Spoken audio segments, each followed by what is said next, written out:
શ્રીમદ ભગવદ્ ગીતા શ્રી ભગવાન બોલ્યા, હે અર્જુન, હું જ સૂર્ય રૂપે તપું છું, વર્ષાને સમુદ્ર વગેરે સ્થાનોમાંથી ખેંચું છું અને એને વરસાવું છું.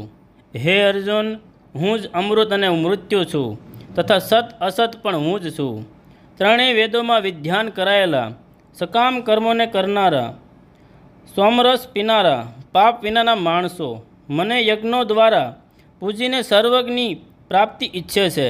એ માણસો પોતાના પુણ્યના ફળ સ્વરૂપે સ્વર્ગલોકને પામીને સ્વર્ગમાં દિવ્ય એવા દેવતાઓના ભોગોને ભોગવે છે.